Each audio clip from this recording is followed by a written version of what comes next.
All right, President Biden getting his COVID booster shot over the weekend. So did Mitch McConnell. So they agree on the need for boosters of those of a certain population set. But according to a Kaiser survey, the confusion over the booster just reinforces the unvaccinated population to stay, well, unvaccinated. Dr. Campbell joins us right now, K-Rock Consulting, the president and CEO, cardiologist by training.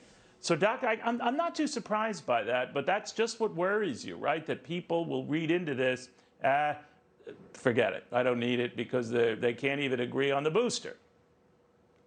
You know, I think that's been the biggest failure of the White House with the vaccination rollout. There's been no clear message. There's been lots of mixed messaging.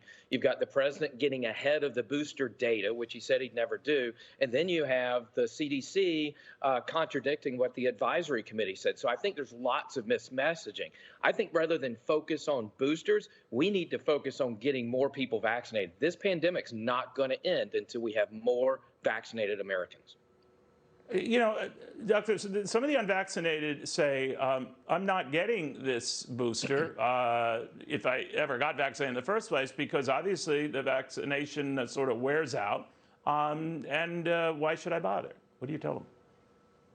You know, I think that the vaccine has been proven to be safe and effective. There is some waning immunity over time, and that's why the booster is necessary. That's also why the data suggests that those over 65, those with chronic medical conditions and things like heart disease, cancer, immunosuppression should probably get that booster.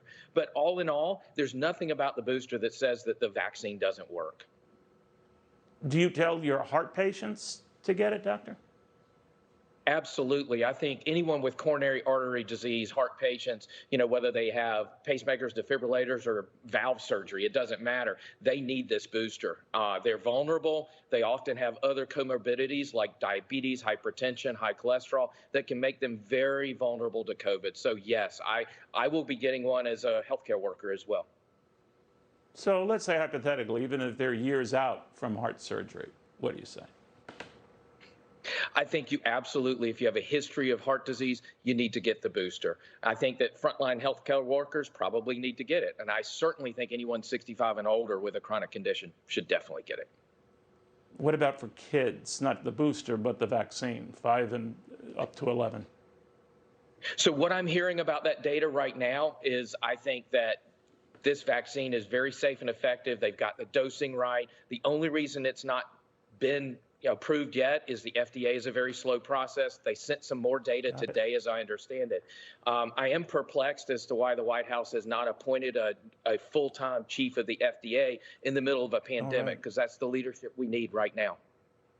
I hear you, Dr. Campbell. Thank you, Dr. Kevin Campbell. Following all of that, here comes the fire.